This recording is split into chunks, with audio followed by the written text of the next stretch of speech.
देखो ना बीजी। कौन है माँ? कौन है माँ? जवाब क्यों नहीं देता? शोर ना मचाई, मैं गोली मार दूंगा, मैं गोली मार दूंगा। मार दे भाई। अगर मुझे गोली मारने से तेरा दर्द कम होता है तो भले ही मार दे।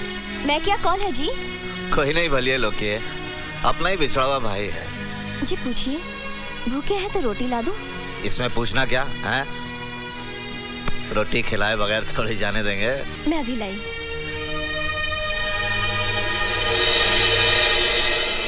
एक बात तो बता यार, तेरी माँ को पता है कि तूने उसके दूध के बने खून को पानी की तरह बहा दिया? ए भाई, जिस दिन उसे ये पता चलेगा ना, वो खून के आंसू रोएगी। इसलिए फेंक दे ये हथियार। ये हथियार अपने कौम के हक के लिए उठाया गया है, अपनी आजादी के लिए। वाह यार वाह, गांधी जी ने भी तो हमें आजादी दिलवाई थी। कौन सा हथियार उठाया था उन्होंने? ठहर जा एक मिनट। तूने अपने मुकद्दर पर बंदूक की गोली तो खुद ही लिख ली है, लेकिन गोली खाने से पहले ये रोटी खा लेना। ले जा जा।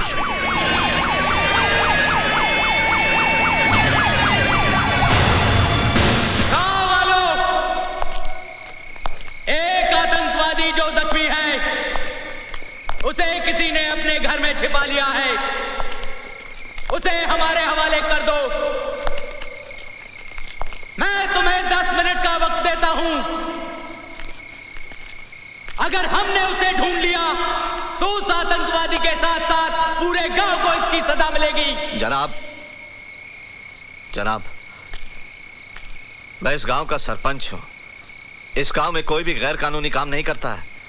अगर आप चाहें तो आप खुद एक एक घर की तलाशी ले सकते हैं। हट! साले, मैं तेरे बाप का नौकर हूं जो जाकर खुद ढूंढूं? जाकर ढूंढ, वरना तुम सब मारे जाओगे। कैसे मारे जाएंगे? जंगल राज है क्या जो मारे जाएंगे? पब्लिक सर्वेंट हो, सर्वेंट बन के रहो, मालिक ना बनो। कानून हम भी जानते हैं। साले, मुझे कानून सिखा रहा है?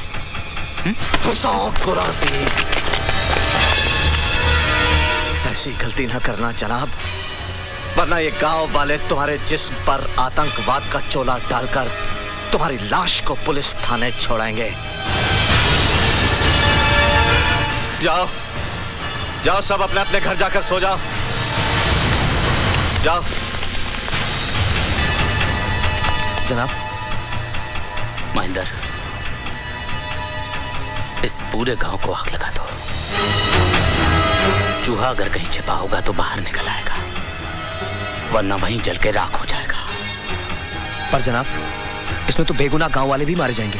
मर जाने दो सालों को। मेरी जिंदगी का मकसद ये 2 सितारे लगाकर घूमना नहीं है। मुझे कुछ बनना है, मंजिल तक पहुंचना है, और अगर उसके लिए मुझे बेगुनाह की लाशों पर से गुजरना पड़े तो मैं गुजरूंगा। आग लगा दो गांव में, और जो भी बीच में आए ढूंढ डालो। आज याद दिला दूंगा मैं जलियांवाला बाग।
ताज़ा सूत्रों के अनुसार आज सुबह 10 बजे फरीदाबाद के न्यू सिटी बैंक को कुछ आतंकवादियों ने लूट लिया है। पुलिस ने शहर में नाकाबंदी कर दी है। भाई सिंगा बोर्ड पे ध्यान रखा, हीरो बाज कहेगा चीटिंग होगी। पुलिस को पूरा विश्वास है मित्या चाप लाई यार। आतंकवादी इसी शहर में कहीं छुपे हुए हैं। क्या तैयार है ले ओ जी खुश कितना है। ले चाय पकड़। बारे में कोई सूचना मिले ओए राजे तो चा। इत्तला करे। वीर जी मुझे डर लग रहा है। वीर जी मैं गिर जाऊंगी तो मुझे नहीं सारा दिन रुट जाने खेलता रहता है। अक्ल नहीं आती तेनू कितनी बार कर बड़ा कर। वीर जी मैं गिर जाऊंगी। नहीं होगा गुड़िया, मैं हूं ना।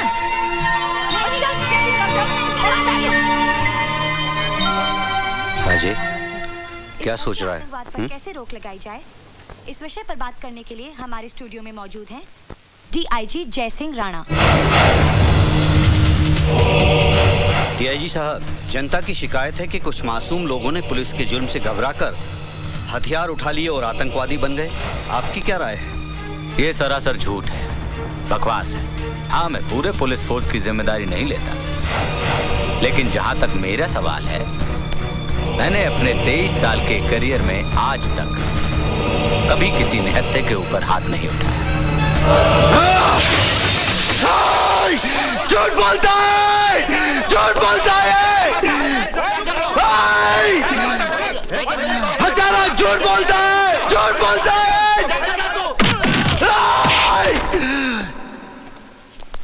झूठ बोलता है।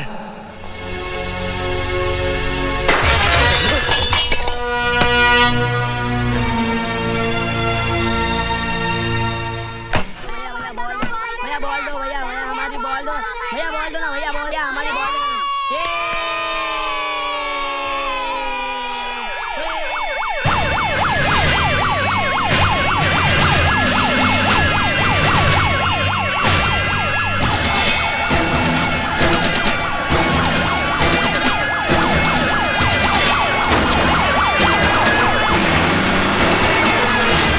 पुलिस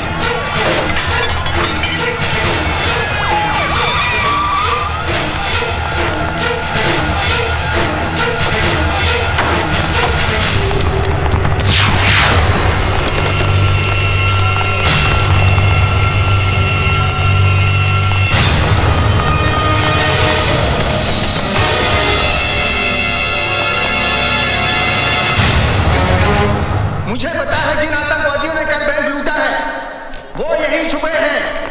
मैं 2 मिनट की मोहलत देता हूँ। अपने हथियार डाल दो वरना बेमौत मारे जाओगे। तुम लोग बच रहे। पुलिस फोर्स बहुत ज्यादा है, हमारे पास गोलियां बहुत कम है, हमें ज्यादा देर तक रोक नहीं पाएंगे। मैं इन्हें आगे से कवर करता हूँ, तुम लोग पीछे से भागो। और तू मेरी फिक्र मत कर। मैं आखिरी वार्निंग दे रहा हूँ, अपने हथियार फेंक दो।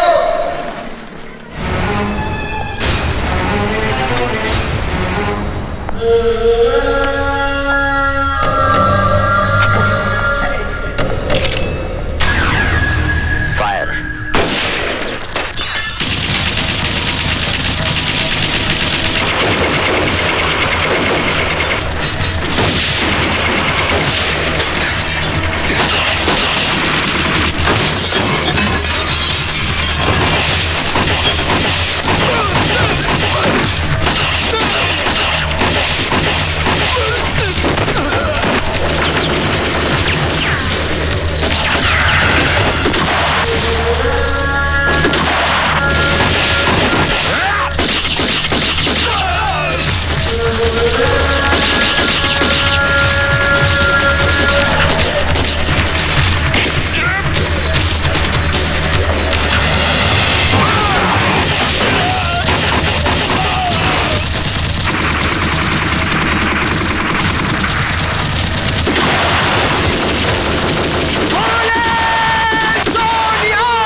साहब मैं लुट गया, बर्बाद हो गया। मेरी 4 साल की लड़की इस आग में जलकर राख हो गई। मैं क्या करूं? कैसे लगी ये आग? ये आग कैसे लगी? अब क्या बताएं हुजूर, 6-7 आतंकवादी इस घर में छुपे थे। पुलिस ने उन्हें पकड़ने के लिए पूरी बस्ती में आग लगा दी। आतंकवादी तो मारे गए, लेकिन साथ में बस्ती के 4 लोग भी मारे गए। ये कैसा इंसाफ है सरकार? हमने तो कोई गुनाह नहीं किया। अब तो एक ही रास्ता बचा है, हम अपना कारोबार छोड़ के कहीं और चले जाएं। कहीं नहीं जाएंगे आप। ये घर आपका है, ये जमीन आपकी है, ये मिट्टी आपकी है। अपनी माँ को छोड़कर जाएंगे आप? बंद कर अपना भाषण। ये जमीन हमारी है, ये मिट्टी हमारी है। अगर ये मिट्टी हमारी है तो हमें यहाँ जीने क्यों नहीं देते चैन से? तू उस वक्त कहाँ था जब इसी मिट्टी से बने इंसानों को मिट्टी में दफन किया जा रहा था? हमारी आंखों के सामने हमारे अपने जलकर राख हो गए। तूने कभी अपनी औलाद को जिंदा जलते हुए देखा है? मैंने देखा है, मैंने देखा है। अरे एक माँ अपने बच्चे को मरने के बाद भी जलते नहीं देख सकती, और मैंने उसे उसके बदले मैं क्यों नहीं मर गई? मैं क्यों नहीं मर गई? माँ जी मुझे मारिए, मुझे और मारिए माँ जी। अगर मुझे मारने से आपका थोड़ा भी गम दूर होता है तो मैं अपने आप को भाग्यशाली समझूंगा। तू मेरा दर्द कम करना चाहता है ना, तो उन्हें क्यों नहीं समझाता?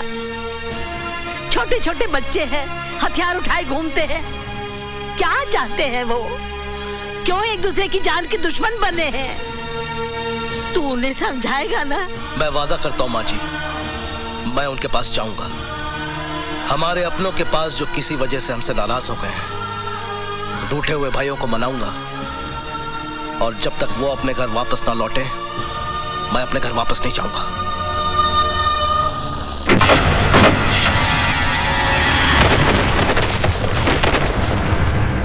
सत्य प्रकाश जी, मेरी राय में इन आतंकवादियों से बात करने या उन्हें हिंसा का रास्ता छोड़ने की सलाह देने से कोई फायदा नहीं होगा। इन्हें गोलियों की भाषा के अलावा और कोई भाषा समझ में आती ही नहीं है। आप अपनी पदयात्रा का फैसला बदल दीजिए। मैं बहुत अच्छे तरीके से जानता हूं कि इन्हें कैसे ठीक किया जाता है। यह हमारा काम है, हमें करने दीजिए। डीआईजी साहब, आपका काम मैं बहुत अच्छी तरह से देख रहा हूं। सारी बस्ती जलकर राख हो गई, 4 मासूमों की जान गई, 7 पुलिस वाले मारे गए, कई लोग घर से बेघर हो गए, दहशत फैली हुई है चारों तरफ। सत्य प्रकाश जी, 6 आतंकवादियों को हमने मार गिराया है, यह शायद आपको मालूम नहीं है।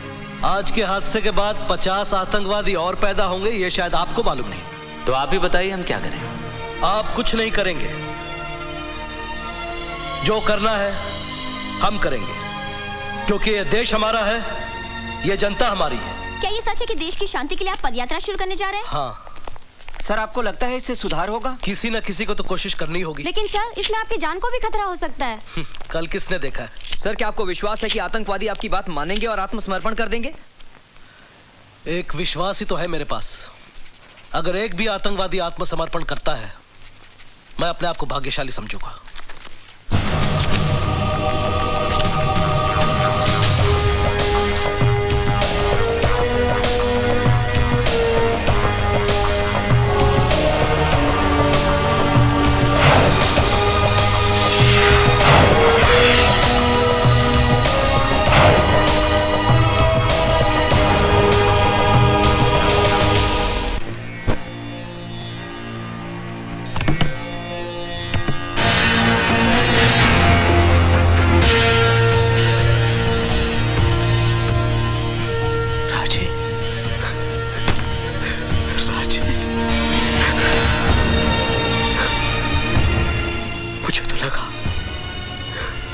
तू भी अपने साथियों के साथ मर कब गया? राणा की मौत से पहले मुझे मौत नहीं आ सकती। तू जानता है मंथा, मेरे साथियों को मारने वाला कौन था? वही हत्यारा जय सिंह राणा। अगर मुझे पता होता उस पुलिस पार्टी का लीडर राणा है, तो साले को मैं वही दफन कर देता। वही। सब कुछ खत्म हो गया है राजे। तू राणा के बारे में भूल ही जाए तो अच्छा है। क्या भूल जाऊं? ये भूल जाऊं कि मेरा एक बाप था जिसे भगवान ने नहीं, राणा ने मौत का कफन पहनाया। ये भूल जाऊं कि मेरी एक मां थी जिसका दूध आज भी मेरे रगों में खून बनकर दौड़ रहा है। ये भूल जाऊं कि मेरी बहन ने मेरी कलाई पर राखी बांधते वक्त मुझसे कसम ली थी कि मैं उसकी हिफाजत करूंगा। ये भूल जाऊं कि जिस उम्र में इन हाथों में खिलौने होने चाहिए थे, उस कमीने ने ये बंदूक थमा दी। नहीं भूल सकता, कुछ नहीं भूल सकता।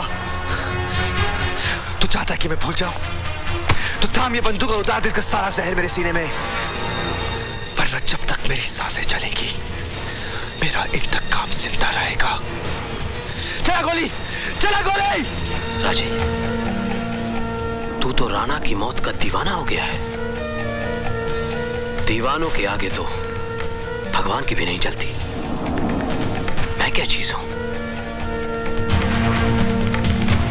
डीआईजी राणा इस वक्त सत्यप्रकाश जी की सिक्योरिटी का इंचार्ज है, इसलिए उसके साथ काफी सारी पुलिस फोर्स होगी और आसपास बहुत सारे मासूम लोग भी। लेकिन जैसे ही पदयात्रा सुंदर नगर पहुंचेगी, पुलिस और राणा दोनों रिलैक्स हो जाएंगे और तेरा काम भी आसान।